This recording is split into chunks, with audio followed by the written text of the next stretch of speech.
એ સમજણ કેવલ કર્તાની, જે કર્તા માલિકની અને આપણે પોતે એના અંશ એ જાણ બાકી રહી ગઈ હતી.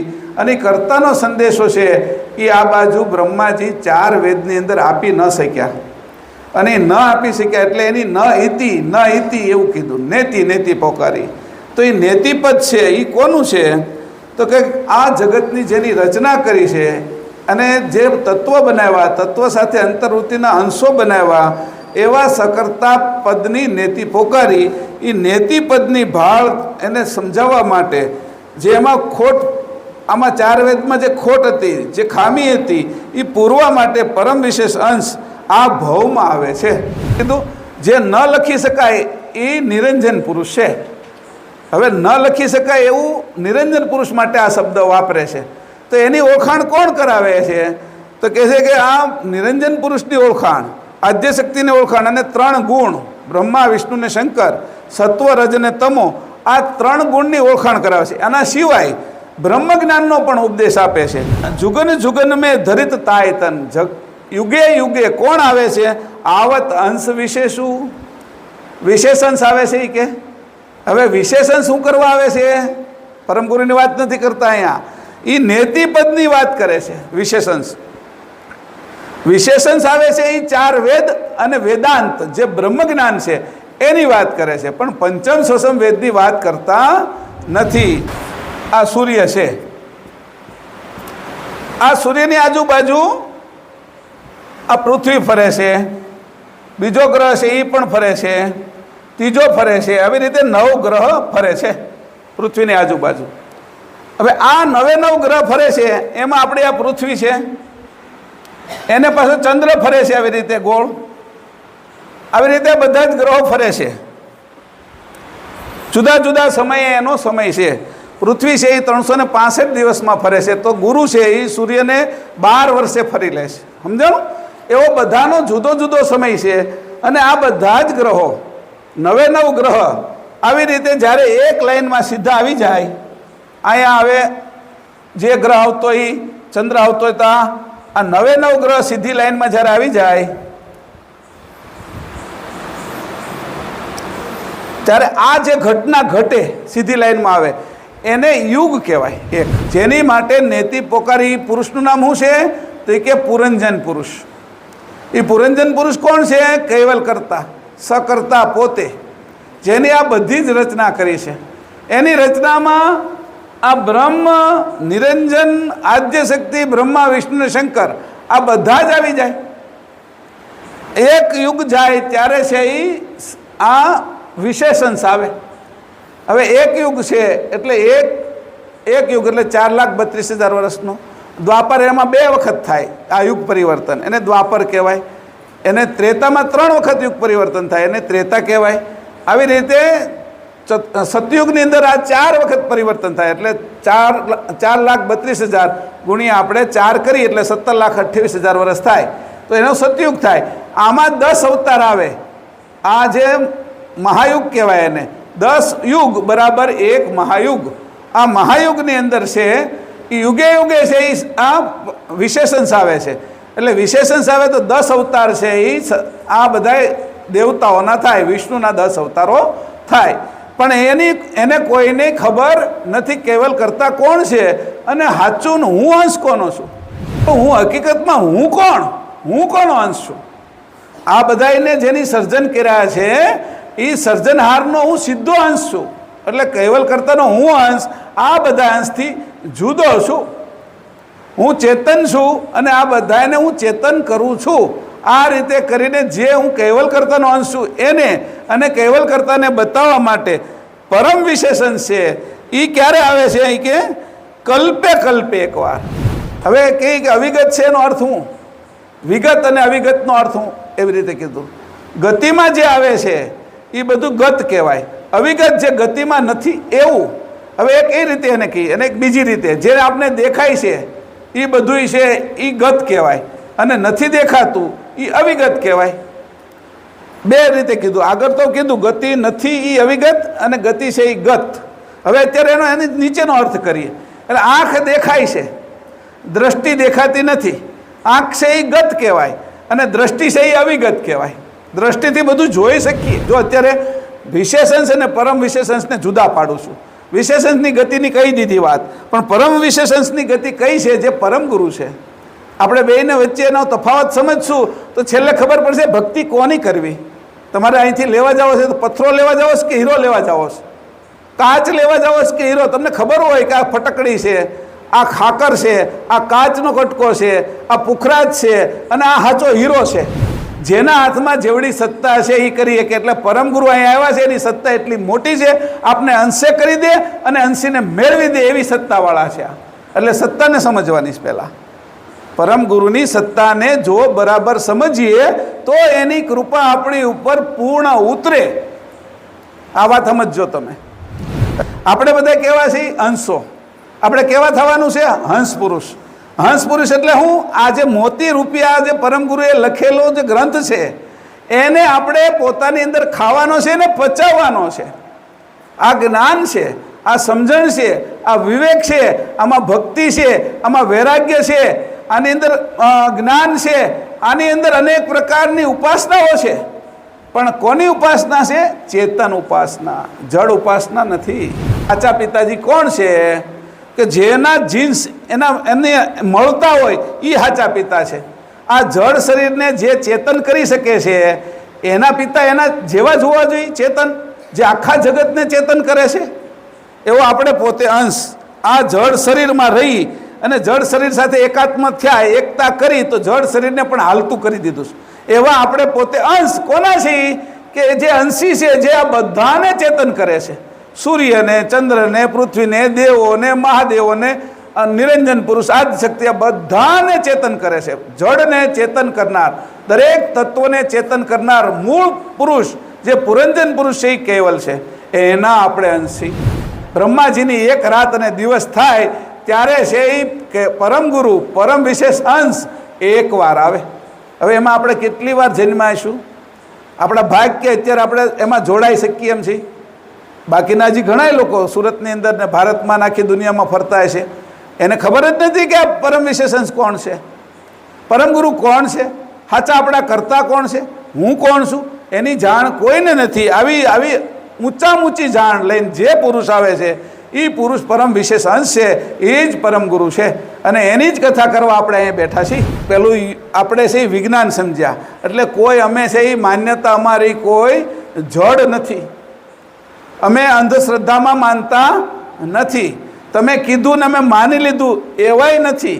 અમે આખું વિજ્ઞાન પ્રમાણે હાલી છીએ, વિજ્ઞાનની વાત કરી છીએ. સાયન્સ છે બધું. આ સાયન્સ જે છે જેમ છે એમ કહીએ છીએ.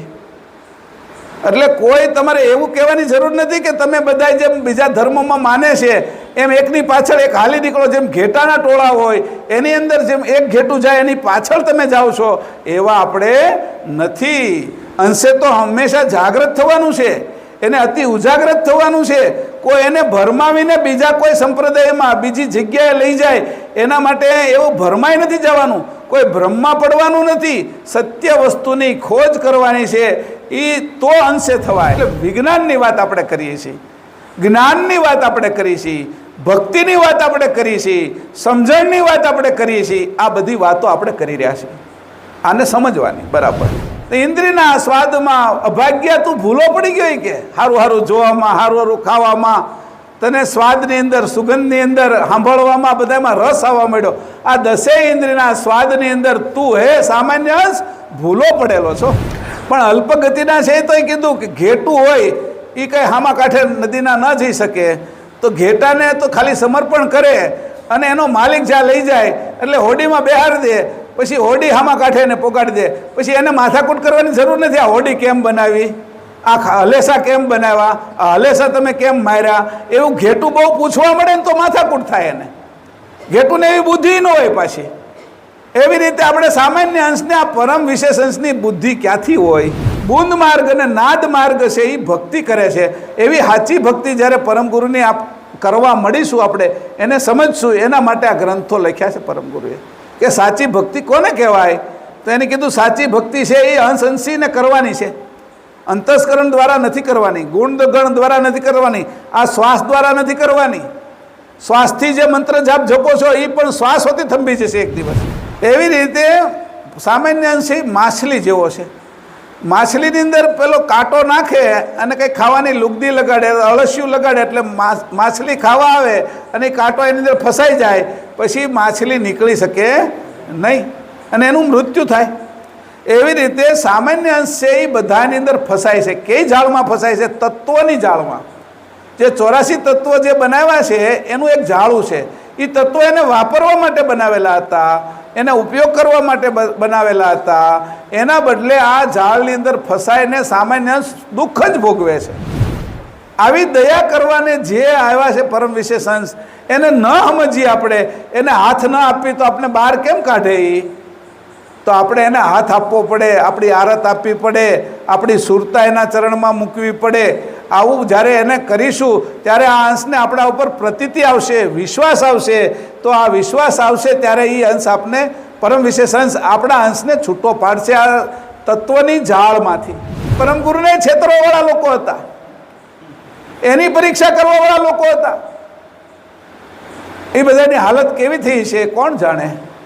તોય પરમ ગુરુ દયાળુ, તોય આવ્યા આપણે આગળ, તોય આપને ઉગારવા આવ્યા. આવી દયા કરવાવાળા કોણ બીજા હોય આપણા અંશના કરતા? અંશના સાચા હિતે જ છું, સાચું આપણું પ્રેમ કરવાવાળા, આપણું દુઃખ લેવાવાળા બીજા કોણ હોય? એવા પરમ વિશેષ અંશ પરમ ગુરુ આ જગતમાં આવ્યા. ક્યારેક ક્યારેક બધા બોલતા હોય કે એને કોણ સમજશે.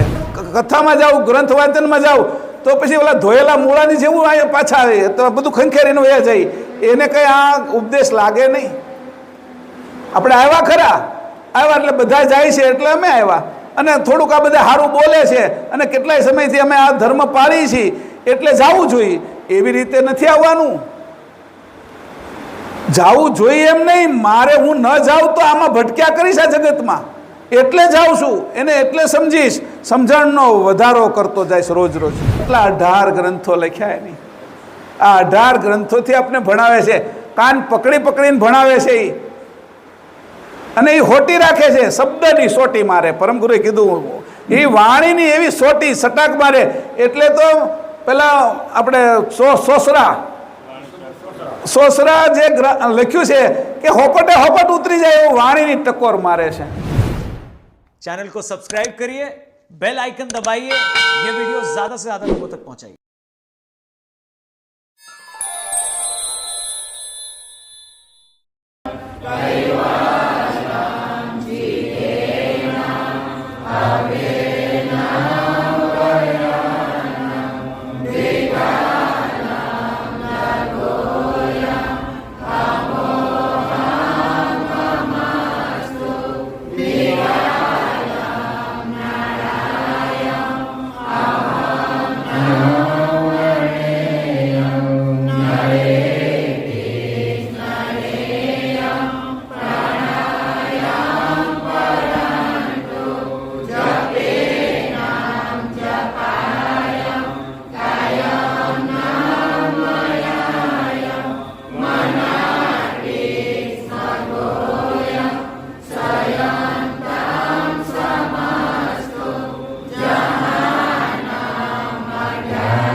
सर्वदेव कैवल धाम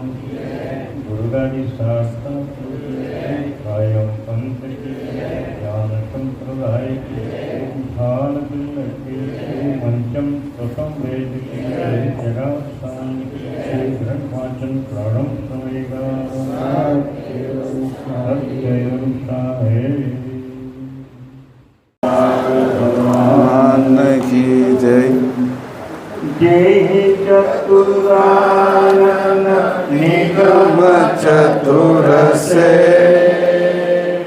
જીનો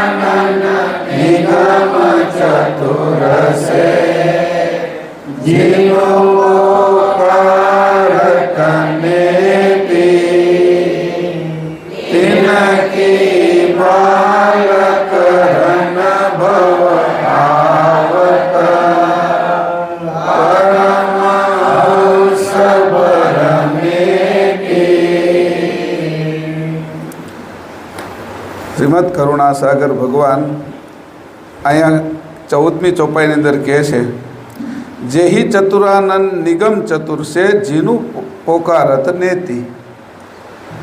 એટલે કીધું કે જેની 4 ચતુરાનંદ એટલે અહીં કીધું છે 4 વેદના વક્તા ચતુરાનંદ એટલે બ્રહ્માજી જેને નેતિ પોકારે છે અને આગળ ગતિનો પ્રકાશ કરી શકતા નથી, તે ખોટ પૂરી પાડી તે પરમપદની ભાળ આપવા પરમ વિશેષ અંશ આ ભાવમાં આવે છે. આને થોડું ધીમું કરો, થોડો અવાજ ફાટે છે ને એટલે.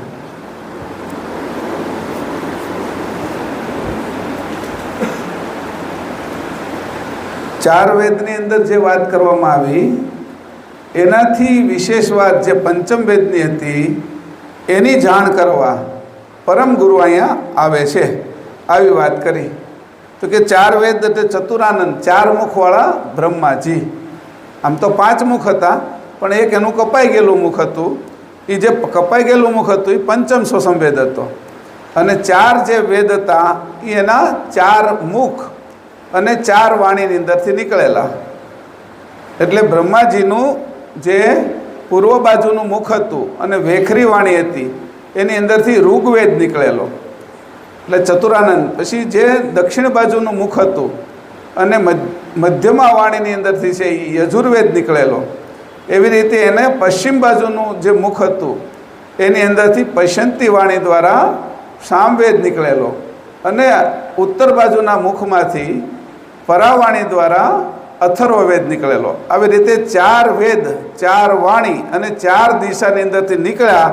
એવા બ્રહ્માજી ભૂલા પડી ગયા એવું કીધું કે એવા બ્રહ્માજીએ જે પદના માટે કે આમાં 4 વેદમાં જે પદ છે એ ન સમજાણું એવું નેતિ ન ઇતિ મને કંઈ સમજાતું નથી એવું કંઈ બાકી રહે છે એવું બ્રહ્માજીએ કીધું. હવે એ જે પદ હતું એ કેવું હતું કે એને સમજાવવા માટે એની ભાળ કરાવવા માટે જે ભૂલી ગયા છે પંચમ સસમ વેદનું જે ઉપર મુખ હતું જે ઉધર્વ બાજુ મુખ હતું એ મુખની અંદર જે જાણ હતી જે સમજણ હતી એ સમજણ કેવલ કર્તાની જે કર્તા માલિકની અને આપણે પોતે એના અંશ એ જાણ બાકી રહી ગઈ હતી. અને કર્તાનો સંદેશો છે એ આ બાજુ બ્રહ્માજી 4 વેદની અંદર આપી ન શક્યા અને ન આપી શક્યા એટલે એની ન ઇતિ એવું કીધું નેતિ પોકારી. તો એ નેતિપદ છે એ કોનું છે તો કે આ જગતની જેની રચના કરી છે અને જે તત્વ બનાવ્યા તત્વ સાથે અંતર્વૃત્તિના અંશો બનાવ્યા એવા સકર્તા પદની નેતિ પોકારી. એ નેતિપદની ભાળ એને સમજાવવા માટે જે એમાં ખોટ આમાં 4 વેદમાં જે ખોટ હતી જે ખામી હતી એ પૂરવા માટે પરમ વિશેષ અંશ આ ભવમાં આવે છે. એટલે એને કીધું તિનકી ભાલ કરન ભવ આવત. કોની કૈવલ કરતાની અને આપણે કોના અંશી એની ભાળ કરવા માટે નેતિપદ હતું. પરમહંસ પરમેતિ પરમહંસ આ બાજુ આવે છે. હવે અહીં કીધું ભાળ કરવા માટે આવે છે તો કે ક્યારે આવે છે એક પ્રશ્ન થાય. એ કંઈ કહેવા આવે છે તો ક્યારે આવે છે એમ પૂછ્યું. એમ કીધું કે ભાઈ હવે આ ભાઈ છે ને એ રોજ મંદિરે આવે છે તો કીધું કે ક્યારે આવે છે કે સવારના પ્રાતઃ પૂજામાં આવે છે સવારની પૂજામાં આવે છે. તો કે આ ભાઈ આવે છે તો ક્યારે આવે છે કે મંદિરે તો કે દર શનિવારે હનુમાનજીને તેલ ચડાવવા આવે છે. એટલે નક્કી થાય ને કે ભાઈ એ આવે છે ક્યારે. હવે અહીંયા એવું નક્કી થાય કે પરમહંસ છે એ આ ભાળ કરાવવા આવે છે પણ આવવાનું ક્યારે એનો સમય શું અને એ આવે છે ત્યારે કઈ રીતે આવે છે અને આ પદને સમજાવવા આવે છે એ તો નક્કી થઈ ગયું. થોડો અવાજ અને જોઈજો, બરાબર છે કે? તો જે પદને સમજાવવા આવે છે એ પદ તો નક્કી થઈ ગયું કે નેતિ પદ, અને નેતિ પદને સમજાવવા માટે આવે છે, પણ આવે છે ક્યારે? એટલે અહીંયા વાત કરે છે. પછી કોણ કોણ એની જેવા આવે છે, પાછું એવું હતી કે છે એની જેવા બીજા કોઈ આવે છે, તો એના માટે વાત કરે છે. એટલે આપણે હવે 15મી ચોપાઈ જોઈએ એટલે આપણે ખબર પડી જાય ક્યારે આવે છે. હા, પુરુષ ગુણ બ્રહ્મ જ્ઞાન કો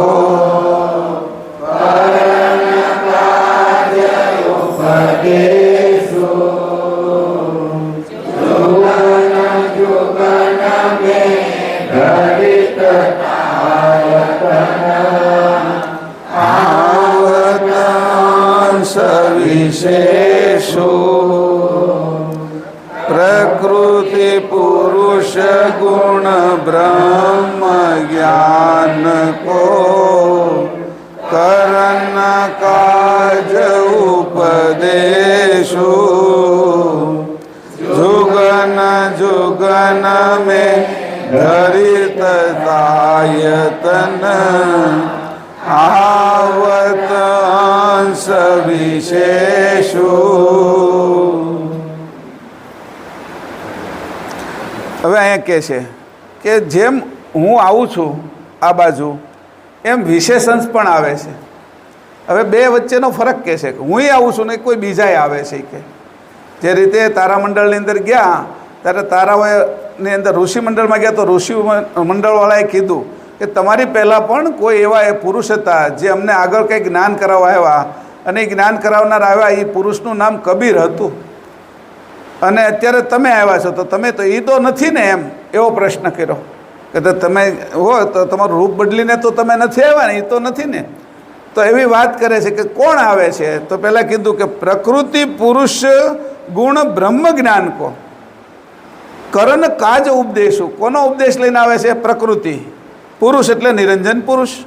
નિરંજન પુરુષ પ્રકૃતિ પુરુષ ગુણ અને બ્રહ્મ વગેરેનો જ્ઞાનનો ઉપદેશ કરવા યુગે યુગે વિશેષ અંશ શરીર ધારણ કરીને આવે છે. આવો આનો અર્થ થયો. હવે આનો અર્થ એવો થયો કે યુગે યુગે આવે છે આ. તો કે જે જ્ઞાન આપવાનું છે તો કોનું જ્ઞાન? તો કે પહેલાં નિરંજન પુરુષ કોણ છે? એ તત્વ શું છે? અને નિરંજન પુરુષ આ બ્રહ્માંડની અંદર મુખ્ય પુરુષ છે, તો એની ઓળખાણ કરવા આવે છે. પછી બીજા કોની ઓળખાણ કરવા? કે આદ્ય શક્તિ. આદ્ય શક્તિનું રૂપ શું છે? આદ્ય શક્તિ કેમાંથી ઉત્પન્ન થઈ છે? નિરંજન કેમાંથી ઉત્પન્ન થયા છે? આ બધુંય જે કહેવાય ને એનો ઉપદેશ કરવા માટે. તો કે આ ઉપદેશ એટલે અલેખ પુરુષ, અને આપણે કે અલખ નિરંજન એવું કહે છે આ લોકો. જે લોકો નાથપંથી છે ને એમ કે અલખ નિરંજન. શું કીધું? જે ન લખી શકાય એ નિરંજન પુરુષ છે. હવે ન લખી શકાય એવું નિરંજન પુરુષ માટે આ શબ્દ વાપરે છે. તો એની ઓળખાણ કોણ કરાવે છે? તો કહે છે કે આ નિરંજન પુરુષની ઓળખાણ, આદ્ય શક્તિની ઓળખાણ, અને 3 ગુણ બ્રહ્મા વિષ્ણુ ને શંકર, સત્વ રજ ને તમો, આ 3 ગુણની ઓળખાણ કરાવે છે. આના સિવાય બ્રહ્મ જ્ઞાનનો પણ ઉપદેશ આપે છે. કાજકરણ ઉપદેશું, આ બધાય કઈ રીતે કાર્ય કરે છે અને એનો કઈ રીતે કાર્ય આપણે એનું સમજી શકીએ છીએ એનો ઉપદેશ દેવા માટે કોણ આવે છે? જુગન જુગન મેં ધરિત તાયતન. જુગન, જુગ એટલે જગત હોતી થાય, અને જુગન એટલે આપણે યુગ હોતી થાય. બે વસ્તુ થાય અહીંયા. આમાં બે વસ્તુને સમજવાની. યુગે યુગે આવે છે કે જુગ એટલે જગતમાં આવે છે? બે વાત થાય. યુગે યુગે એટલે સમયનું કીધું, જગત એટલે સ્થળ કીધું. બે અલગ અલગ વસ્તુ. યુગે આવવું એટલે યુગ એટલે સમય. વર્ષે આવે છે, મહિને મહિને આવે છે, અઠવાડિયે આવે છે, રોજ આવે છે તમારા ઘરે પેપર. ઓલા કે અમારા ઘરે અઠવાડિયે સાપ્તાહિક આવે છે, પાક્ષિક 15 દિવસે આવે, માસિક હોય એ મહિને આવે, અને એવી રીતે વાર્ષિક હોય એ વર્ષે આવે. એવી રીતે કીધું એને કહેવાય કાળ. તો એ કે કાળ, એને કીધું જુગન. જુગન એટલે યુગ, અને એક જુગ એટલે જગત. આ બે વસ્તુ અહીં જુદી પડે છે. જોજો, થોડીક બારીકાઈથી સાંભળજો. આ કે જુગન જુગન મેં ધરિત તાયતન. યુગે યુગે કોણ આવે છે? આવત અંશ વિશેષું. વિશેષાંશ આવે છે એ કે. હવે વિશેષણ શું કરવા આવે છે? પરમ ગુરુની વાત નથી કરતા અહીંયા. એ નેતિપદની વાત કરે છે. વિશેષણ આવે છે એ 4 વેદ અને વેદાંત જે બ્રહ્મજ્ઞાન છે એની વાત કરે છે, પણ પંચમ ષષ્ઠમ વેદની વાત કરતા નથી. તો અહીંયા કીધું કે બે વચ્ચેનો ફરક દેખાડો, હું ક્યારે આવું છું અને બાકીના અંશો ક્યારે આવે છે. હવે કીધું જુગન એટલે હું, યુગ એટલે હું. એટલે કીધું કે યુગ એટલે એવી વસ્તુ હતી કે આ આખી આપણી પૃથ્વી ફરે તો એક દિવસ થાય, રાત દિવસ થાય. ચંદ્ર પૃથ્વીને ફરે તો અંધાર્યું અજવાળ્યું થાય. એમ આપણી પૃથ્વી સૂર્યને ફરે તો એક વર્ષ થાય. એવી રીતે આ 9 ગ્રહ છે એ સૂર્યને ફરે છે. આ 9 ગ્રહો જે સૂર્યને ફરે છે એમાં યુગ ક્યારે થાય એની વાત કરી. એટલે અહીંયા આ સૂર્ય છે, આ સૂર્યની આજુબાજુ આ પૃથ્વી ફરે છે, બીજો ગ્રહ છે એ પણ ફરે છે, ત્રીજો ફરે છે. આવી રીતે 9 ગ્રહ ફરે છે પૃથ્વીની આજુબાજુ. હવે આ 9 ગ્રહ ફરે છે એમાં આપણી આ પૃથ્વી છે, એને પાછો ચંદ્ર ફરે છે આવી રીતે ગોળ. આવી રીતે બધા જ ગ્રહો ફરે છે. જુદા જુદા સમયે એનો સમય છે. પૃથ્વી છે એ 365 દિવસમાં ફરે છે, તો ગુરુ છે એ સૂર્યને 12 વર્ષે ફરી લે છે. સમજાણું? એવો બધાનો જુદો જુદો સમય છે. અને આ બધા જ ગ્રહો 9 ગ્રહ આવી રીતે જ્યારે એક લાઈનમાં સીધા આવી જાય, અહીંયા હવે જે ગ્રહ આવતો એ ચંદ્ર આવતો હોય તો આ 9 ગ્રહ સીધી લાઈનમાં જ્યારે આવી જાય ત્યારે આ જે ઘટના ઘટે સીધી લાઈનમાં આવે એને યુગ કહેવાય. એક એ ક્યારે ઘટના ઘટે અને યુગ કહેવાય. 9 ગ્રહ સીધી સૂર્યની લાઈનમાં આવી જાય જ્યારે, ત્યારે એને યુગ કહેવાય, એને યુતિ કહેવાય. યુતિ એટલે આ રીતે એક લાઈનમાં સીધું આવવું. એ કેટલા સમયે થાય તો કે 4,32,000 વર્ષે નો એક યુગ થાય.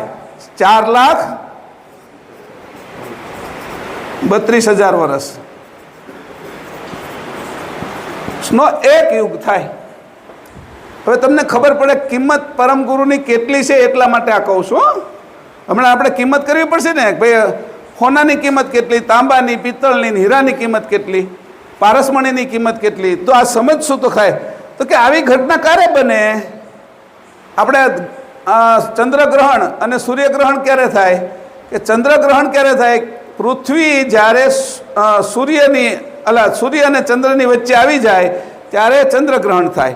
અને ચંદ્ર છે એ પૃથ્વી અને સૂર્યની વચ્ચે આવી જાય ત્યારે સૂર્યગ્રહણ થાય. એ ઘટના બધી ખગોળીય છે.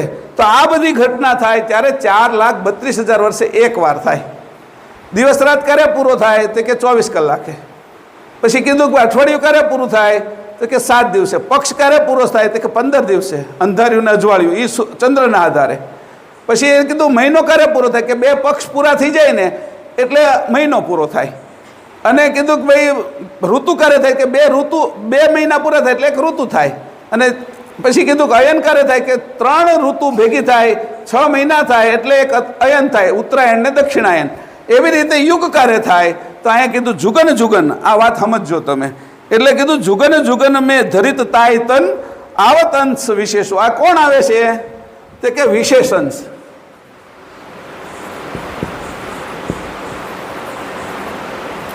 આ વિશેષંશ આવે છે એનું કામ હું જે વિશેષંશ આવે છે આ આટલા સમયે, આ સમય છે એનો, આટલા સમયે વિશેષંશ આવે અને એ આવે ત્યારે પાછા રોકાય.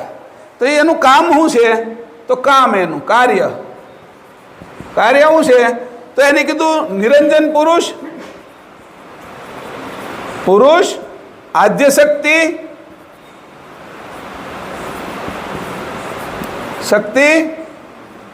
પછી શંકર એટલે તમોગુણ, વિષ્ણુ એટલે સત્વગુણ અને બ્રહ્મા એટલે રજોગુણ. આ 3 ગુણ. અને આના ઉપર શું આવ્યું કે આના ઉપર બ્રહ્મ જ્ઞાન. આ બધા ઉપર આવ્યું બ્રહ્મ જ્ઞાન. પરમ ગુરુએ અહીંયા શું કર્યું? પહેલાં છે એ આદ્ય શક્તિ લીધી, પછી નિરંજન પુરુષ લીધા. જો અહીંયા વાંચવામાં તમને ક્રમ કેવી રીતે છે એની ધ્યાનમાં આવે. પ્રકૃતિ એટલે આદ્ય શક્તિ, પુરુષ એટલે નિરંજન, ગુણ એટલે 3 ગુણ, અને બ્રહ્મ જ્ઞાન કહો છેલ્લે બ્રહ્મ જ્ઞાન લીધું. આમથી આમ ઉલટ કરી નાખે એટલે આમ લાઈનમાં ન આવે એટલે આપણને સમજવામાં જાગ્રત રાખે કે તમે જાગો છો કે નહીં. એટલે હું તમને આજે સમજાવું છું એનો ક્રમ 1, 2, 5 ને 3 ને 4 ને એમ બોલે. ઊંધા ચત્તું બોલે એટલે કે તમે આ ભૂલ કરી છે. આપણે રોજની ટેવ હોય ને એટલે ભૂલ કરી છે એવું લાગે. તો કે આ જે વિશેષણ આવે છે એ નિરંજન, આદ્ય શક્તિ, શંકર, વિષ્ણુ ને બ્રહ્માનો ઉપદેશ કરવા આવે. અને એ ઉપદેશ કરે એટલે એની અંદર સ્તુતિઓ હોય, એની પ્રાર્થના હોય, આ કઈ રીતે કામ કરે છે એની ઘટના હોય. તો એ 4,32,000 વર્ષે એકવાર આવે. આ 4,32,000 એટલે એક યુગ થયો. હવે આગળની ચોપાઈ વાંચી એટલે બે વચ્ચેનો ફરક પડે એ ખબર પડે.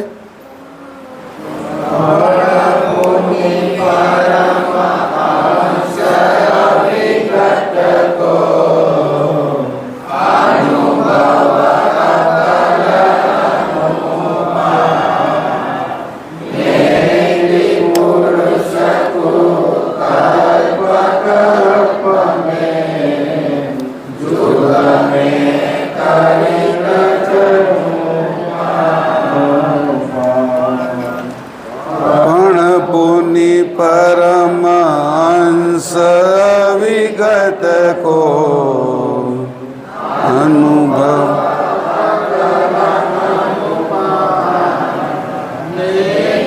पुरुष को कल्प कल्प में जुग में करित जनु पा फरीथी पण पुनि परमांस विगत को अनुभव कल अनुपा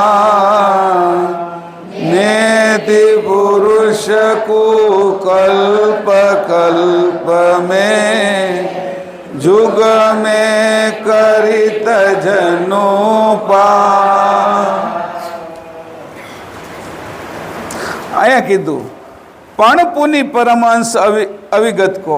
હવે આ વિશેષણની વાત કરી, પછી કીધું પણ પુનિ હું કામ કીધું? આગળ મેં એની વાત કરી છે એ કે પરમહંસની. એ પરમહંસ અહીંયા આવે છે એની આગળની ચોપાઈઓમાં વાત કરી છે. પરમહંસ એટલે ઉપજણ, જે ઉપજણ ઉપજી અને આ બાજુની રચના કરી. આપણે જે કાલ લખ્યું હતું તો એ પરમહંસ એટલે પરમહંસ પહેલાં જે ઉપજણ ઉપજી એ રૂપે પરમ વિશેષ અંશ હતો. એ પરમ વિશેષ અંશ છે એ અહીંયા આવે છે ત્યારે એનું શું કામ છે અને ક્યારે આવે છે એની વાત કરી. આ પંચમ વેદની વાત લઈ કેવલ કરતા જે નેતિ પુરુષ છે, જેની માટે નેતિ પોકારી, પુરુષનું નામ શું છે તો એ કે પુરંજન પુરુષ. એ પુરંજન પુરુષ કોણ છે? કેવલ કરતા, સકર્તા પોતે, જેની આ બધી જ રચના કરી છે. એની રચનામાં આ બ્રહ્મ, નિરંજન, આદ્ય શક્તિ, બ્રહ્મા, વિષ્ણુ, શંકર આ બધા જ આવી જાય. એક યુગ જાય ત્યારે છે એ આ વિશેષણ આવે. હવે એક યુગ છે એટલે એક યુગ એટલે 4,32,000 વર્ષનો. દ્વાપર એમાં 2 વખત થાય આ યુગ પરિવર્તન, એને દ્વાપર કહેવાય. એને ત્રેતામાં 3 વખત યુગ પરિવર્તન થાય, એને ત્રેતા કહેવાય. આવી રીતે સતયુગની અંદર આ 4 વખત પરિવર્તન થાય એટલે 4,32,000 ગુણ્યા આપણે 4 કરીએ એટલે 17,28,000 વર્ષ થાય તો એનો સતયુગ થાય. આમાં 10 અવતાર આવે. આ જે મહાયુગ કહેવાય એને 10 યુગ બરાબર 1 મહાયુગ. આ મહાયુગની અંદર છે એ યુગે યુગે છે એ આ વિશેષણ આવે છે. એટલે વિશેષણ આવે તો 10 અવતાર છે એ આ બધા દેવતાઓના થાય, વિષ્ણુના 10 અવતારો થાય. પણ એને કોઈને ખબર નથી કેવલ કરતા કોણ છે અને સાચું હું અંશ કોનો છું. અત્યારે તો આપણે એમ કહીએ કે તમે કોના છો તો આપણે તરત એમ કહીએ મારા પિતાજીનું નામ આ છે. હવે કીધું કે ભાઈ તું અંશ કોનો છે એવું કીધું તો શંકરનો અંશ અહીંયા બેઠો હોય ને એ કે હું તો શંકરનો અંશ છું. એમ હું તો શંકરનો છું. વિષ્ણુનો અંશ બેઠો હોય એમ કે હું વિષ્ણુનો અંશ છું. પછી અહીંયા બ્રહ્માનો અંશ બેઠો હોય એમ કે હું બ્રહ્માનો છું. આંખે સૂર્યચંદ્રનો અંશ બેઠો હોય એને પૂછે તો તમે કોના અંશ છો તો કે હું સૂર્યનો છું, હું ચંદ્રનો છું. જે અંશો અહીંયા બેઠા છે તો હું હકીકતમાં હું કોણ? હું કોનો અંશ છું? આ બધાને જેની સર્જન કર્યા છે એ સર્જનહારનો હું સીધો અંશ છું, એટલે કૈવલ કરતાનો હું અંશ આ બધા અંશથી જુદો છું.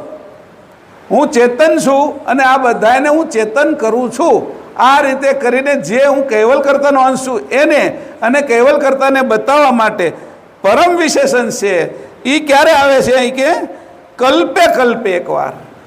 હવે વિચાર કરવાનો. પહેલું તો તમે જુગની વાત કરી, હવે અહીંયા એ આવે છે પૃથ્વી ઉપર આવે છે. પણ પુની પરમહંસ અવિગત કો. કેવો છે એ પરમહંસ? અવિગત. એની આ બાજુ ગતિ કોઈને ન સમજાય એવા પરમ વિશેષ અંશ છે. હવે કે અવિગત છે એનો અર્થ હું, વિગત અને અવિગતનો અર્થ હું એવી રીતે કીધું. ગતિમાં જે આવે છે એ બધું ગત કહેવાય. અવિગત જે ગતિમાં નથી એવું.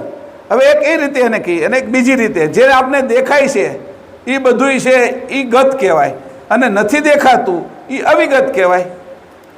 બે રીતે કીધું. આગળ તો કીધું ગતિ નથી એ અવિગત અને ગતિ છે એ ગત. હવે અત્યારે એનો એની નીચેનો અર્થ કરીએ. એટલે આંખ દેખાય છે, દ્રષ્ટિ દેખાતી નથી.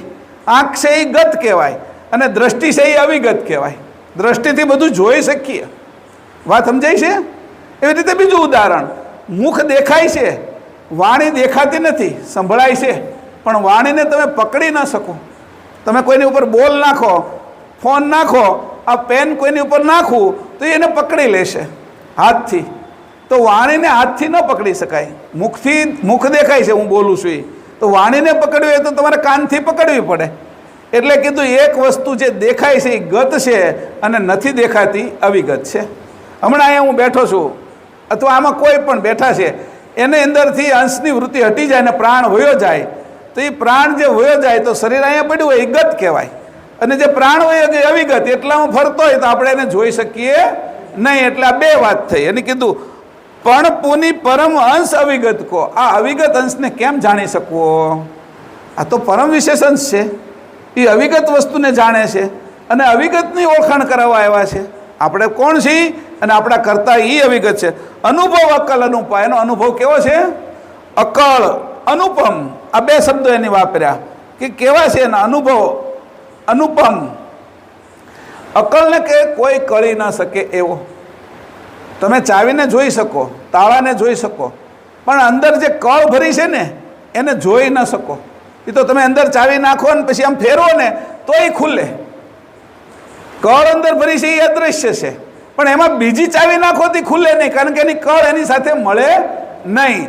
એવી રીતે અહીંયા કીધું છે કે અકળ, જે આ કળ છે એને ન જાણી શકે એનું નામ અકળ. વાત સમજો ને?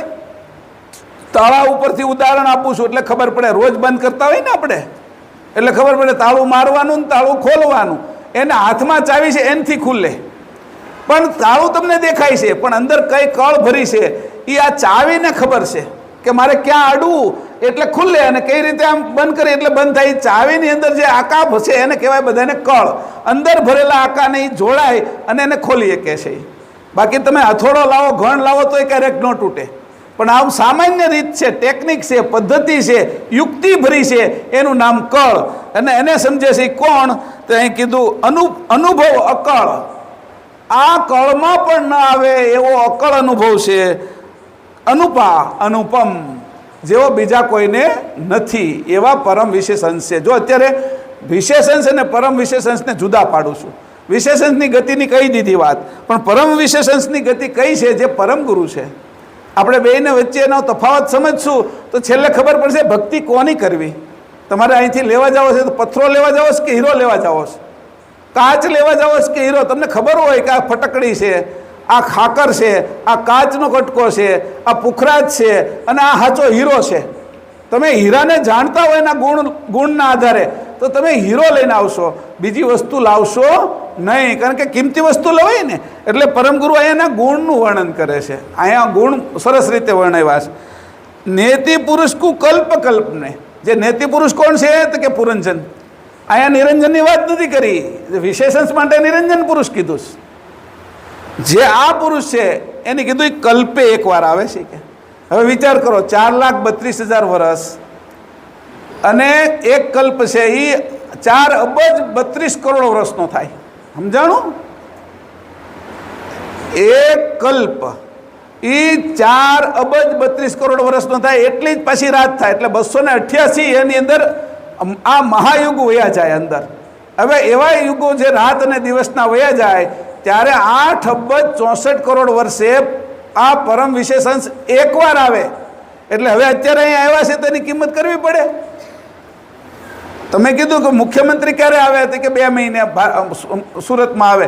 હવે મુખ્યમંત્રી જ્યારે 2 મહિને કે 3 મહિને સુરતમાં આવતા તો રોડ હરખા થઈ જાય, પછી લાઈનો દોરાઈ જાય, આડું કચરું હોય એ ઉપાડી લેવામાં આવે, પછી પોલીસો બધે ગોઠવાઈ જાય, એરપોર્ટથી લઈને અમુક રસ્તાઓ બંધ કરી દે. એ એકવાર 2-3 મહિને આવે તો એના માટે એટલી વ્યવસ્થા. હવે કીધું વડાપ્રધાન છે એ આવે છે કે એ આવે વર્ષે એકવાર, તો એની વિશેષ વ્યવસ્થા. સમજાણું? હવે કોઈ એવું કીધું ઇન્દ્ર આવે છે, અને ઇન્દ્ર કેટલા વર્ષે આવે છે કે 12 વર્ષે એકવાર આવે છે. કુંભનો મેળો હોય ત્યારે એકવાર ઇન્દ્ર આવે છે, તો એની વ્યવસ્થા કેટલી કરે તો કે વડાપ્રધાન કરતાં પણ વધારે હોય. હવે પરમગુરુની વ્યવસ્થા કેવી હોય? પરમગુરુ આવે તો એનું માન સન્માન, એની ઇજ્જત, મોરબ્બો, એની મોભો એ કેવો હોવો જોઈએ? એટલે આપણે એને સમજીએ તો એની કૃપા આપણી ઉપર ઉતરે. જો માણસને આપણે સમજી જ નહીં તો એની આપણી ઉપર કૃપા ન ઉતરે. જેમ છે એમ એને સમજવા પડે કે આ માણસ કોણ છે.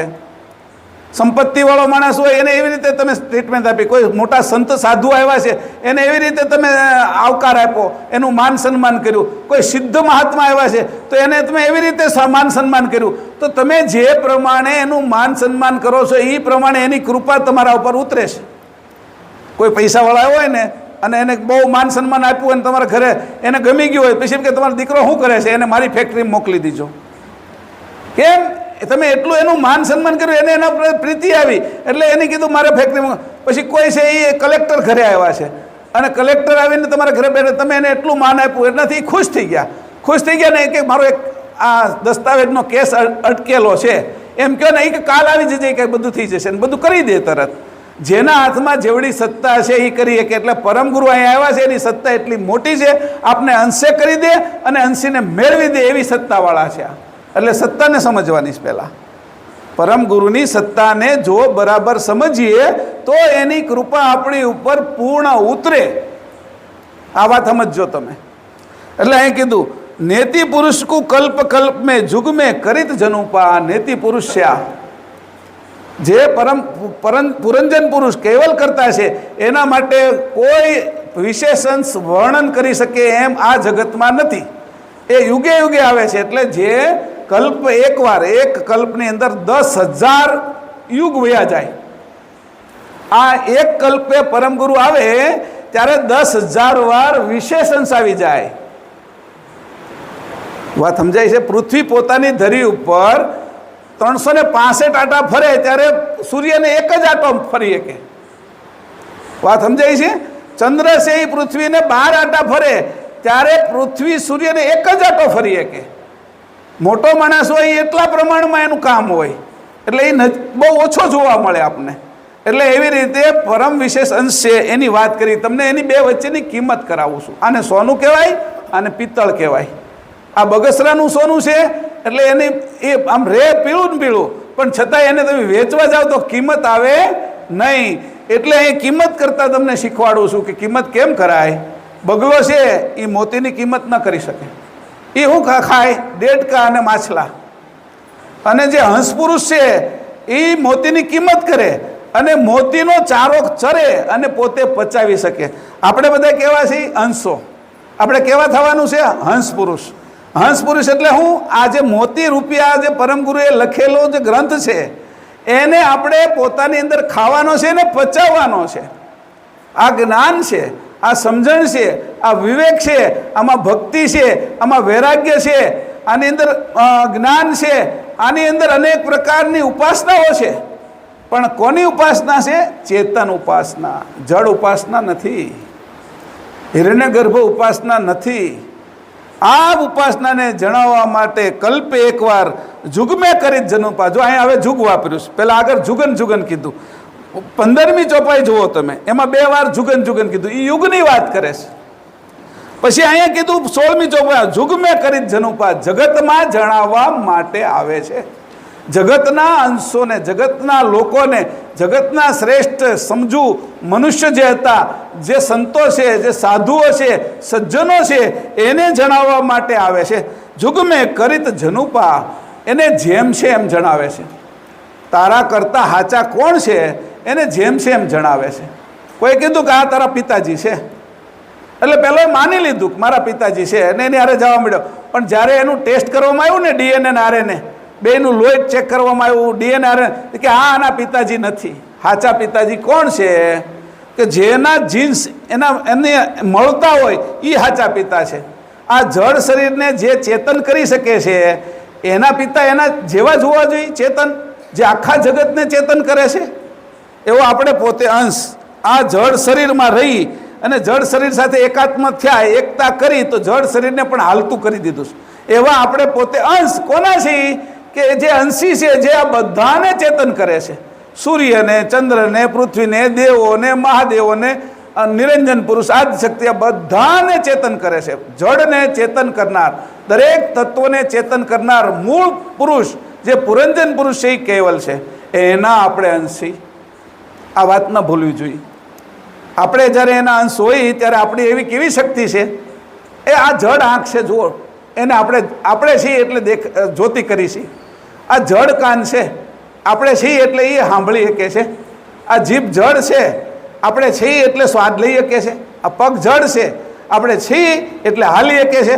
નકર 4 જણા ઊંચકે, એમ મેં ઘણી વાર કહું છું, આપણે વયા જઈએ તો 4 જણા સ્મશાને લઈ જાય ઠાઠડીમાં નાખીને, સમજાણું?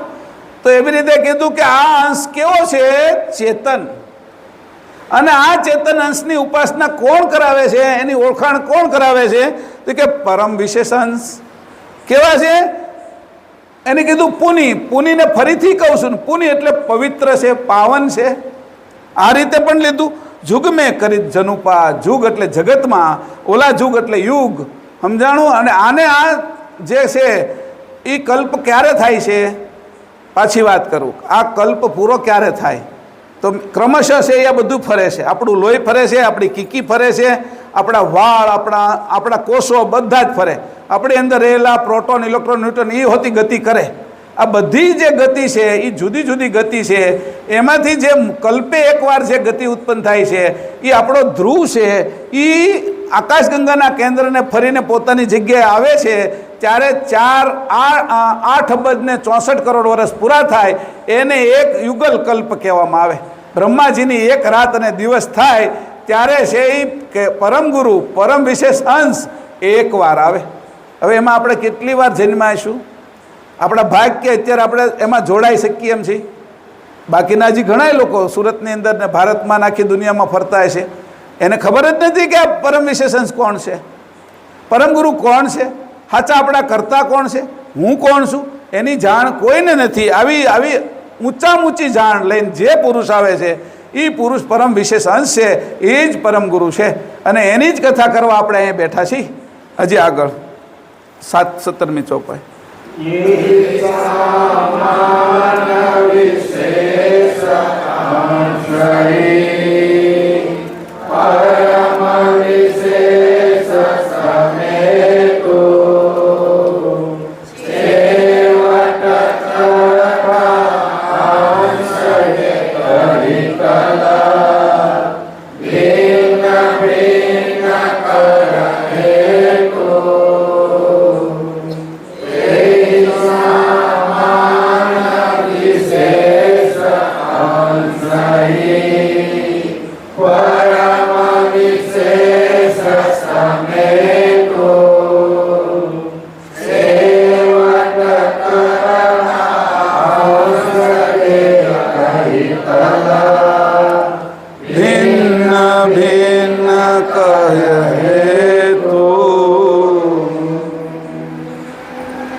હવે અહીંયા વાત કરે છે આગળ કે જે મેં પહેલાં તમને જે વાત કરી પરમ ગુરુ ક્યારે આવે છે, તો એમાં તમને વિજ્ઞાન સમજાયું. 2 વાત સમજ્યા આપણે કે આ પરમ યુગ ક્યારે થાય છે, કલ્પ ક્યારે થાય છે, મહાયુગ ક્યારે થાય છે. એને જે 2 અંશો આવે છે, વિશેષ અંશ અને પરમ વિશેષ અંશ, એના 2 ભાગ કરી દીધા.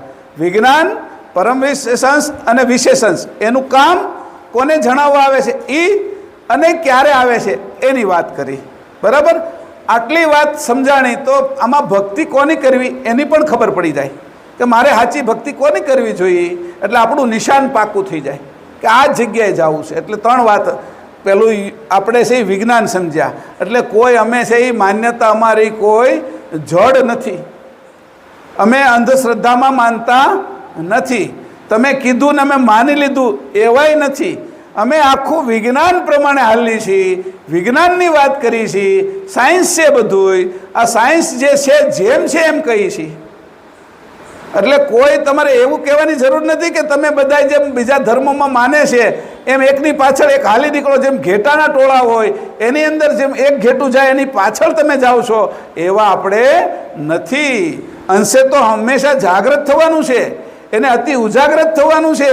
કોઈ એને ભરમાવીને બીજા કોઈ સંપ્રદાયમાં બીજી જગ્યાએ લઈ જાય એના માટે એવું ભરમાઈ નથી જવાનું. કોઈ ભ્રમમાં પડવાનું નથી.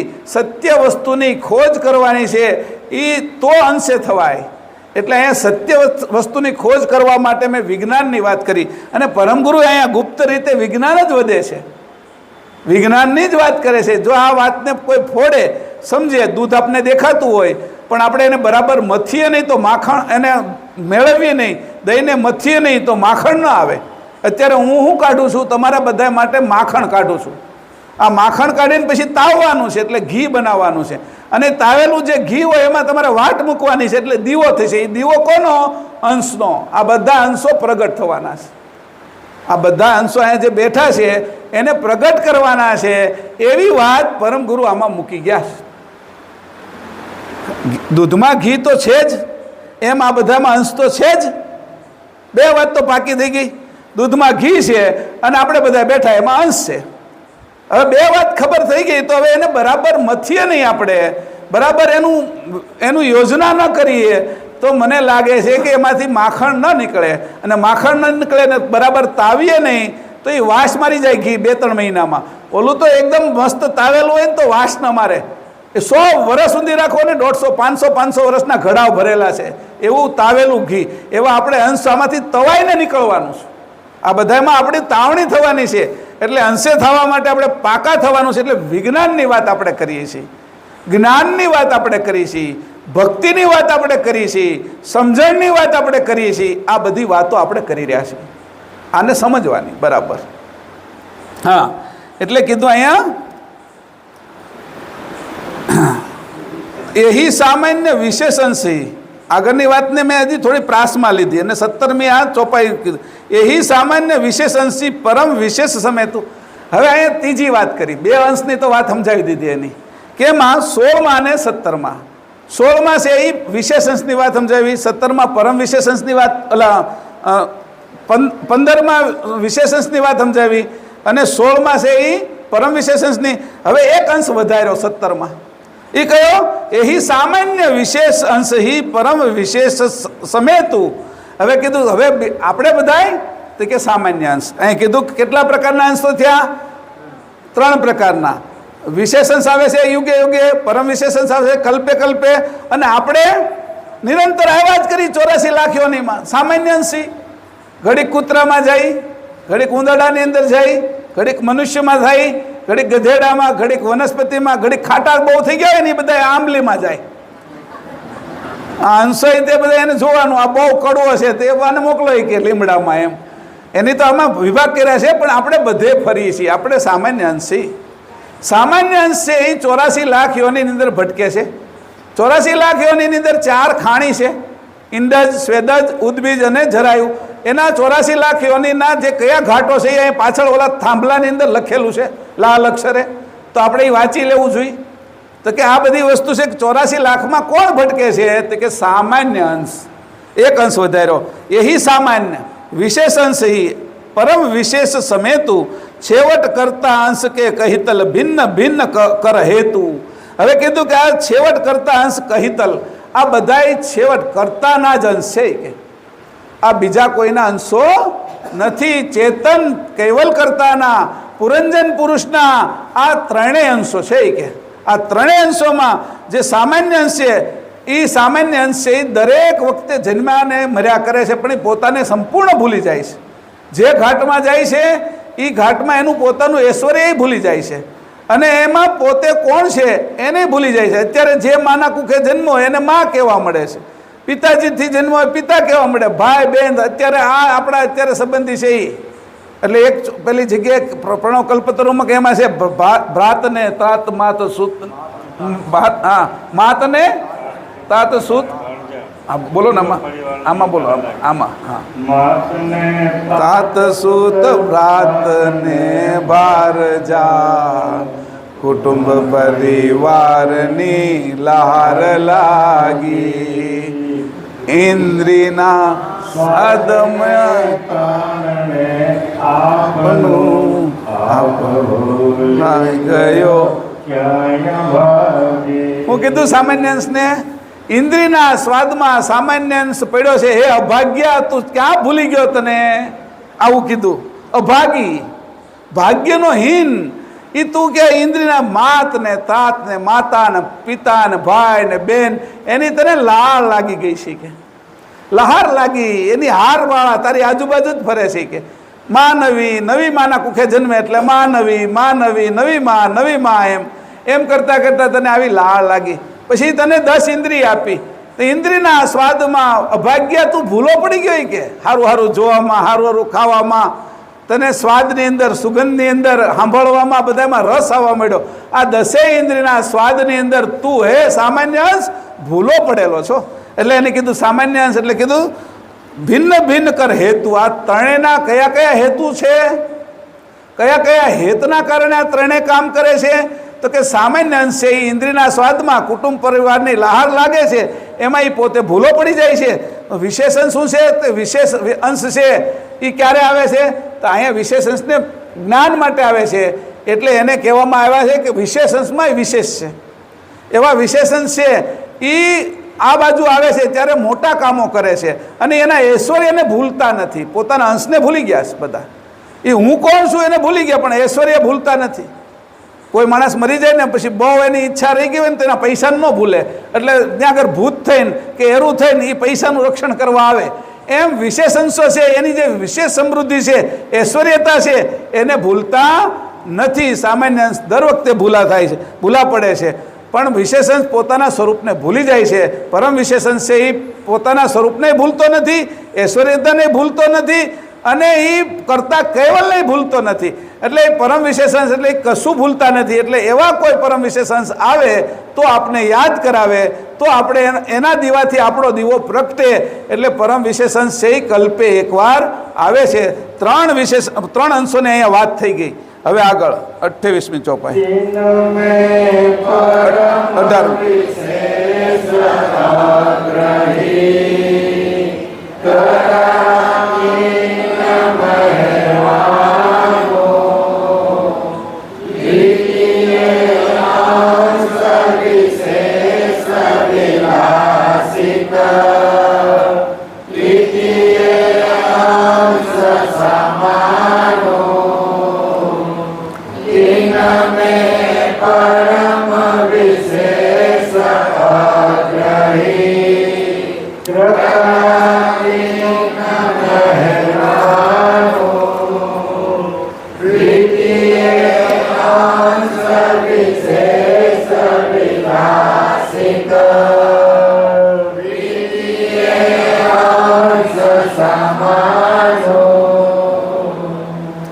હવે પાછા ક્રમમાં ગોઠવી નાખ્યા.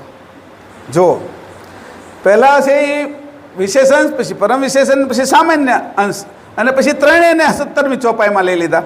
18મી ચોપાઈમાં એને ક્રમમાં ગોઠવા. 3 પરમ વિશેષ અગ્રહી. કોણ છે અગ્રહ? પરમ વિશેષાંશ એ પહેલો છે, એ મોટો છે, એની સમૃદ્ધિ મોટી છે, બધું જ મોટું છે એનું.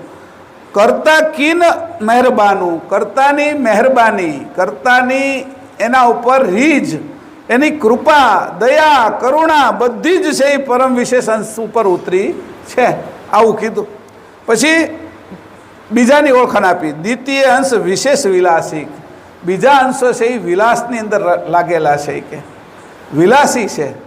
આપણે બધા વાસનામાં છે, એ વિલાસમાં છે. વિલાસ અને વાસનામાં શું ફરક?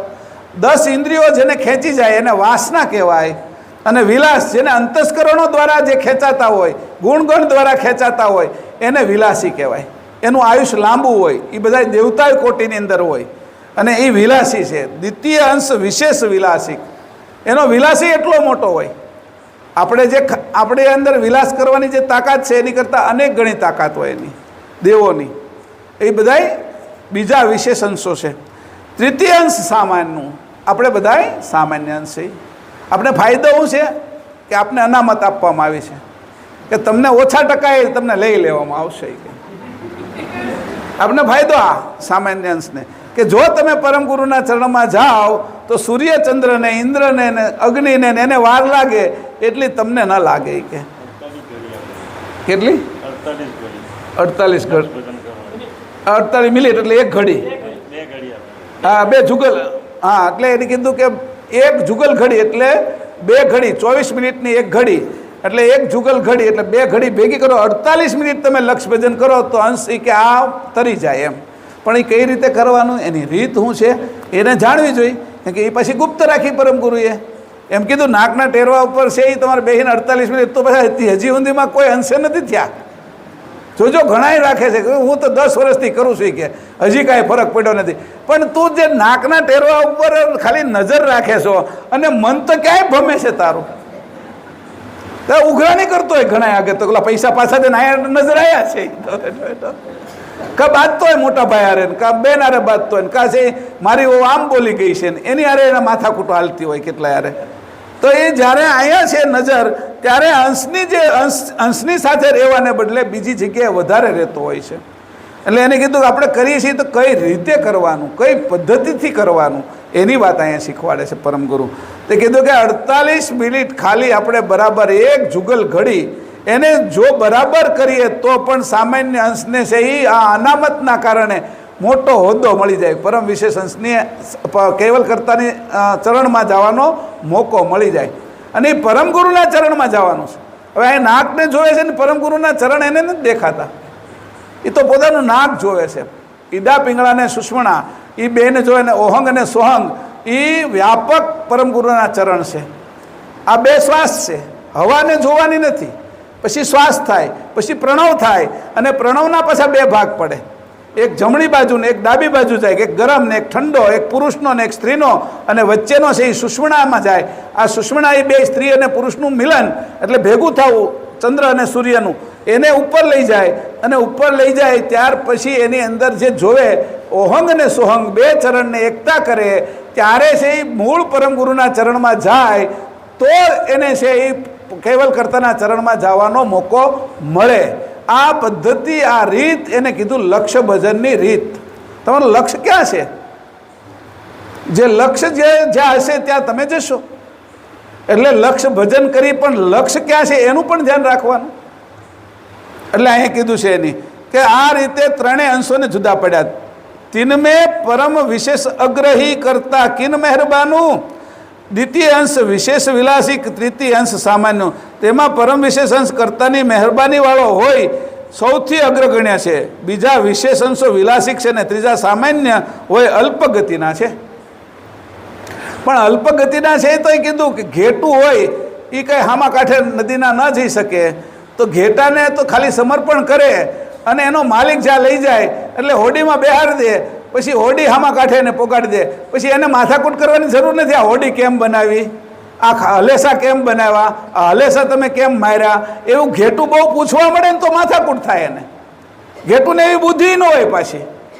એવી રીતે આપણે સામાન્ય અંશને આ પરમ વિશેષ અંશની બુદ્ધિ ક્યાંથી હોય? આ એક બુદ્ધિની અંદરથી આ બધાનો પસારો કર્યો છે. અને કેવલ કરતા આગળ 9 બુદ્ધિ છે એમ કીધું. 9 બુદ્ધિના માલિક છે. હવે વિચાર કરો. એટલે આપણે શું કહીએ 1 2 3 4 અને 9 બુદ્ધિ એમ કહીએ, એમ નહીં. 1 બુદ્ધિ છે આપણી આગળ, બીજી બુદ્ધિ આની કરતાં ડબલ છે, ત્રીજી બુદ્ધિ એની કરતાં ડબલ છે, ચોથી બુદ્ધિ એની કરતાં ડબલ છે, 5મી બુદ્ધિ એની કરતાં ડબલ છે. એમ તમે વિચાર કરો તો ઓલાની બુદ્ધિ કેટલી. અને એક બુદ્ધિમાંથી આ સકળ પસારો કર્યો છે. આમાં તમને જે દેખાય, કીડી દેખાય, એનું હૃદય દેખાય, એનો પગ દેખાય, આંબલી દેખાય, એનો ઠળિયો દેખાય, મગ મઠ એના અંકુર દેખાય, અંકુરની અંદર જે એમાં ભરેલી સમૃદ્ધિ છે એ દેખાય. એ બધું એક બુદ્ધિનો પસારો. એમાં નિરંજન પુરુષ બનાવ્યા, આ નિરંજન પુરુષની નીચે 72 તત્વો બનાવ્યા. આ બધો એક બુદ્ધિનો પસારો છે. એની આગળ 9 બુદ્ધિ છે. આપણે એને કેમ સમજી શકીએ? 3-4 કીડી ભેગી થઈને વિચાર કરતી હતી આ મનુષ્યને આપણે છે ને એના વિશે નિબંધ લખવો છે. હું આપણા વિશે નિબંધ લખે? જેની આ સૃષ્ટિ બનાવી, એને ફરતી રાખી, એમાં રાત દિવસ કર્યા, ઋતુઓ બનાવી, એમાં ફળ ફૂલ બનાવ્યા, એની અંદર મનુષ્ય સહિત બધી પશુ પક્ષીની બધી જાતિ મૂકી દીધી, જળચર થલચર આકાશમાં ઉડતા ખેચર સુધીના બધા જ બનાવ્યા, કીટ પતંગો બનાવ્યા, ફૂલ ફળાદી બધી વસ્તુ બનાવી. એની એક બુદ્ધિમાંથી આ બનાવ્યું. અંકુર એક બુદ્ધિમાંથી બનાવ્યું. આ બાજુનું વિચાર કરો, અંકુરની આ ગતિ એક બુદ્ધિમાંથી બનાવી, તો એની આગળ 9 બુદ્ધિ છે. એને આપણી બુદ્ધિ કેમ સમજી શકે? એટલે કીધું કે આને પહેલાં પરમ ગુરુએ જેટલી જાણ આપી છે એને સમજી અને એની સાચી ભક્તિ કરવાની છે. સાચી જ્યારે ભક્તિ કરશો તો ભક્તિ છે એ આપને યુક્તિ આપશે. ભક્તિથી શું મળે? યુક્તિ. કોઈને ભક્ત થાય ને એટલે આપણે યુક્તિ શીખવાડે. જો તારે ધંધો કરવો હોય ને તો આ યુક્તિ છે. કોઈના ભક્ત થાય તો કોઈના ભક્ત થઈને આપણે રસોઈ નથી આવડતી તો એ આપણે એને રસોઈ આવડતી અને આપણે એને ભક્ત થઈને તો સારી રસોઈ શીખવાડે. પછી આપણે ગાડી નથી આવડતી, કોઈના ભક્ત થાય ને તો આપણે ગાડી શીખવાડે. એવી રીતે ગુરુના ભક્ત કોણ હોય છે? શિષ્ય. અને પિતાનો ભક્ત કોણ હોય? પુત્ર. બુંદ માર્ગ અને નાદ માર્ગ છે એ ભક્તિ કરે છે. એવી સાચી ભક્તિ જ્યારે પરમ ગુરુની કરવા મળીશું, આપણે એને સમજશું. એના માટે આ ગ્રંથો લખ્યા છે પરમ ગુરુએ કે સાચી ભક્તિ કોને કહેવાય? તો એને કીધું સાચી ભક્તિ છે એ અંશ અંશીને કરવાની છે. અંતસ્કરણ દ્વારા નથી કરવાની, ગુણગણ દ્વારા નથી કરવાની, આ શ્વાસ દ્વારા નથી કરવાની. શ્વાસથી જે મંત્ર જાપ જપો છો એ પણ શ્વાસ હોતી થંભી જશે એક દિવસ. રઘુરામજી મહારાજ બેઠા હોય એ શ્વાસ નથી લેતા, પછી શ્વાસને એની લવકારો જ ખાલી ચાલુ હોય. એનો 12 વર્ષ સુધી બે ખાલી અહીંયા માથાની અંદર લવકારો આમ થતો હોય. આપણી જેમ આખો શ્વાસ ન હાલતો હોય એનો, નકર 12 વર્ષ બેસાય નહીં. તો શ્વાસ હોતી થંભી જાય તો વાણી ક્યાંથી રહેશે? અને વાણી નથી, અક્ષર નથી રહેતા તો મંત્ર ક્યાંથી રહેશે? અને મંત્ર નથી રહેતા તો તમે જપશો શું? વાણી નથી રહેતી, પ્રાણ નથી રહેતો, બધું થંભી જાય છે. પછી ઉપાસનાની વાત કરી તો કે ભક્તિ જ્યારે તમે કરશો તો આની યુક્તિ આપશે તમને કે આની યુક્તિ તને આ આપું છું કે આ યુક્તિથી તું કરીશ તો તું મુક્ત થાઈશ. ભક્તિ, યુક્તિ અને મુક્તિ, આ 3 વસ્તુને સમજવા માટે પરમ ગુરુ કહે છે કે આ વાતને સમજવાની એને 3 અંશો આપ્યા: પરમ વિશેષાંશ, વિશેષાંશ અને સામાન્ય અંશ. આ 3 વાતોને સમજવા માટે હવે આગળની વાત, આગળની ચોપાઈ. પરમ વિશેષ પ્રકાર ઉભય ગત સર્જનાંશ કરુણેશુ એક સત્ય કે કેવ પ્રસારના એક વિરખે અનેશો પરમ વિશેષ પ્રકાર ઉભયવત સર્વાંશ કરુણેશુ એક પસારણ એક હી રખે અરુણેશુ.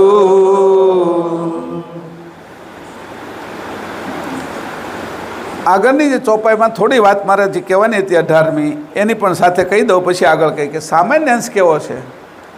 તો સામાન્ય અંશ માખી જેવો છે. માખી જેવો કેવી રીતે? કે જે કરોળીએ જાળું બનાવ્યું છે એમાં એ ભસાઈ જાય તો એમાંથી બહાર નીકળી શકે નહીં. એવી રીતે સામાન્ય અંશ માછલી જેવો છે. માછલીની અંદર પેલો કાંટો નાખે અને કંઈ ખાવાની લુગદી લગાડે, અળસિયું લગાડે એટલે માછલી ખાવા આવે અને એ કાંટો એની અંદર ફસાઈ જાય, પછી માછલી નીકળી શકે નહીં અને એનું મૃત્યુ થાય. એવી રીતે સામાન્ય અંશ છે એ બધાની અંદર ફસાય છે. કઈ જાળમાં ફસાય છે? તત્વોની જાળમાં. જે 84 તત્વો જે બનાવ્યા છે એનું એક જાળું છે.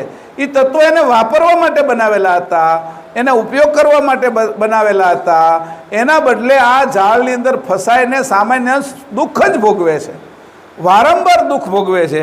તો આવી રીતે કીધું. મેં એના 2 દ્રષ્ટાંત આપ્યા. દ્રષ્ટાંત તો મેં ઘણાય લખ્યા છે, એના ઉપરથી તમને ખબર પડી જાય કે સામાન્ય અંશ છે એ તત્વની જાળમાં ફસાય છે, અને તત્વના વિશેષ ધારણ કરનારા જે અંશો છે, વિશેષ અંશો, એને એ ભગવાન માની અને એના ચરણમાં જાય છે, એટલે એ ભ્રમમાં પડે છે. સાચી વસ્તુ એને સમજાતી નથી. આપણે ખોટી વસ્તુ પધરાવી દે છે. આપણે લેવા જઈએ છીએ સોનું અને પિત્તળ આપી દે છે. લેવા જઈએ છીએ આપણે છે એ ઉત્તમ વસ્તુ, એટલે સારામાં સારી વસ્તુ લેવા જતા હોય અને કનિષ્ઠ હલકી વસ્તુ આપણે પધરાવી દે. ભેળસેળ કરે છે બધા. તો એવી રીતે જે આપણે પરમ વિશેષ આપણે જે તત્વો બનાવેલા એમાં આપણે જે ભળી ગયા, એટલે અંશ છે એ જાળામાં ફસાઈ ગયો છે. એ સામાન્ય અંશ છે. આ જાળામાં ફસાયેલા અંશને બહાર કાઢવા માટે પરમગુરુ આવ્યા છે. એના ઉપર દયા કરવા, કરુણા કરવા, કૃપા કરવા, એને ઉગારવા માટે આવ્યા છે. આપણા ઉપર દયા કરવા આવ્યા છે.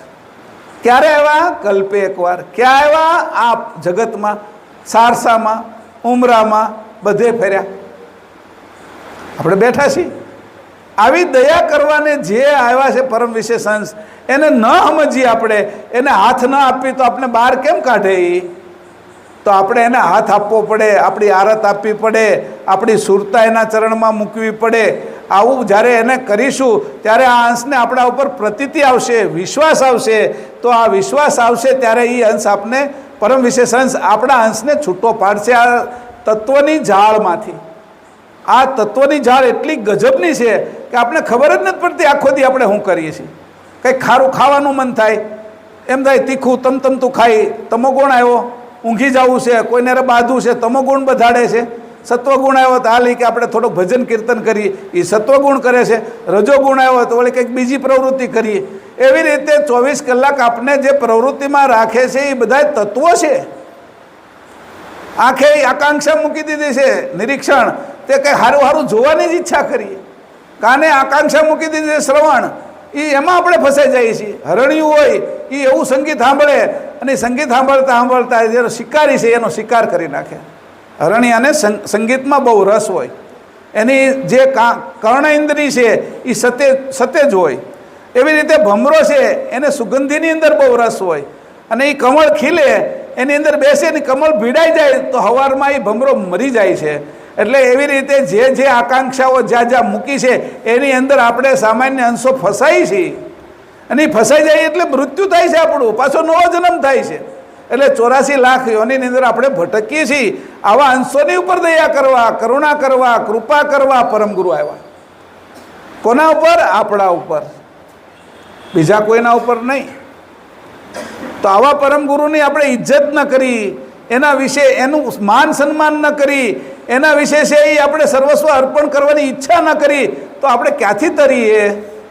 મેં કાલે કીધું એમ, સમર્પણ કરી પણ પેલી કે બિલાડીના છે એ 9,999 અને આ ઘોડાનો 1 રૂપિયો એમ કરીને પરમગુરુને છેતરવાવાળા લોકો હતા, એની પરીક્ષા કરવાવાળા લોકો હતા. એ બધાની હાલત કેવી થઈ છે કોણ જાણે. તોય પરમગુરુ દયાળુ, તોય આવ્યા આપણે આગળ, તોય આપણે ઉગારવા આવ્યા. આવી દયા કરવાવાળા કોણ બીજા હોય? આપણા અંશના કરતા, અંશના સાચા હિતે જ છું, સાચું આપણું પ્રેમ કરવાવાળા, આપણું દુઃખ લેવાવાળા બીજા કોણ હોય? એવા પરમ વિશેષ અંશ પરમગુરુ આ જગતમાં આવ્યા. ક્યારેક ક્યારેક બધા બોલતા હોય કે એને કોણ સમજશે? આવા પરમગુરુ આવી ગયા, 18 ગ્રંથો વાંચે, અને વાંચે તો એને ખબર નથી પડતી કે આ પરમ વિશેષ અંશે આપણા માટે આટલું લખીને ગયા છે, અને એ જ્ઞાન નથી. આપણે એને યાદ કરી તેને કીધું આ ગ્રંથમાં મારું સ્વરૂપ છુપાયેલું છે. જો તમે બરાબર મંથન કરશો તો જેમ દૂધની અંદરથી ઘી નીકળે છે એમ મારું સ્વરૂપ આ ગ્રંથની અંદરથી તમે કાઢશો એકવાર. જેમ લાકડાની અંદરથી અગ્નિ નીકળે છે એમ હું આની અંદરથી નીકળીશ જો સમજનારા હશો તો.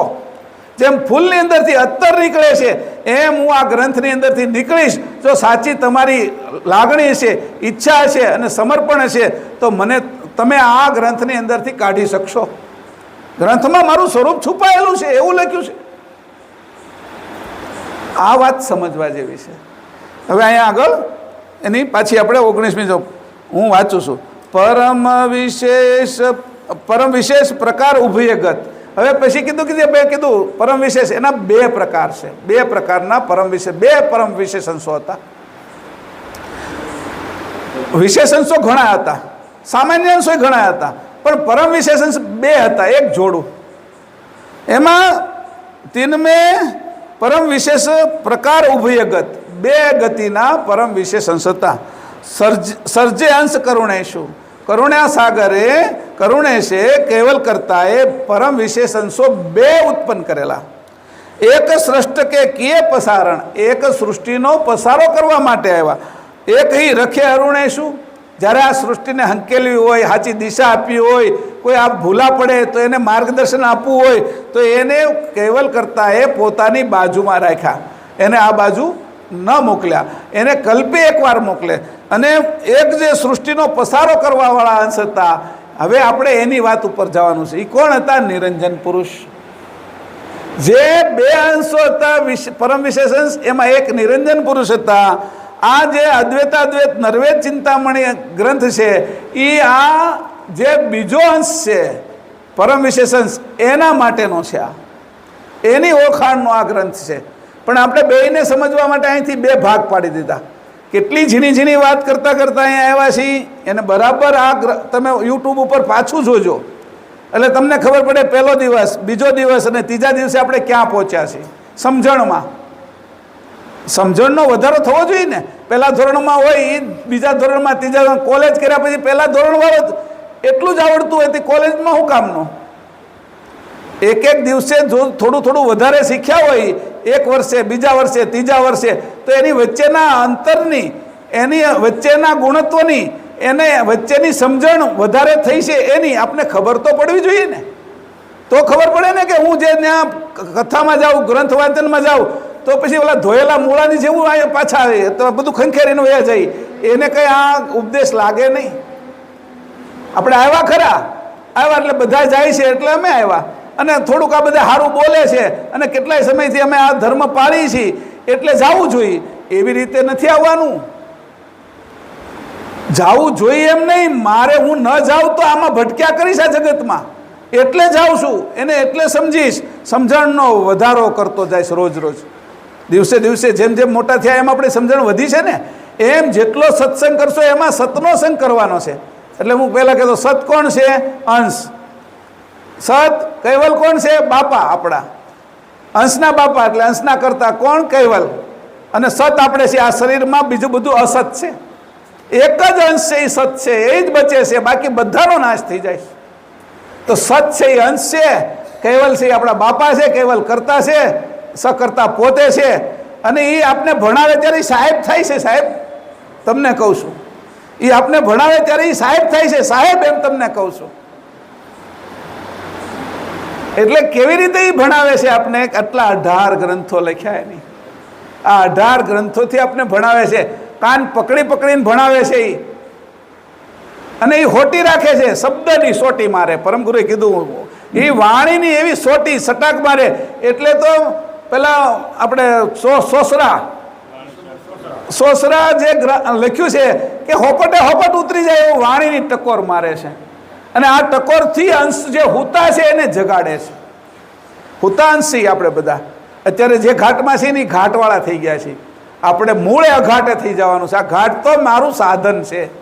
હું ગાડીમાં અહીં આવું, કારમાં આવું તો હું એમ સમજી લઉં છું કે કાર છું, અને જો એમ સમજી લઉં હું કાર છું તો હું બેકાર છું. મને સમજણ જ નથી પડતી. એમ આ શરીરમાં હું આવું છું પણ હું શરીર નથી. હું અંશ છું, સત છું, કૈવલ કરતાનો અંશ છું. આટલી વાત સ્પષ્ટ સમજવી જોઈએ. એટલે બે વિશેષ અંશોને અહીંયા વાત કરી. એક સૃષ્ટ કે કિયે પસારણ, એક હિ રખે અરુણેશુ.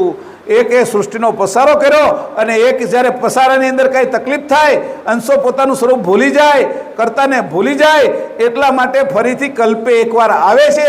એને અરુણેશ રાખ્યા છે. આજે આપણે 19 ચોપાઈ સુધી વાંચીએ છીએ. સમય પૂરો થઈ ગયો છે. જય બોલાવો. ભગવાન કી જય.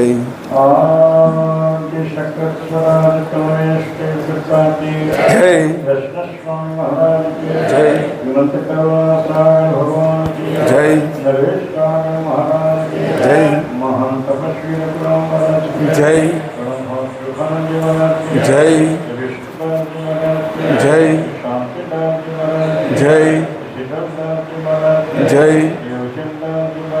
જય જય જય જય જય જય જય જય જય જય સત કેવલ સાહેબ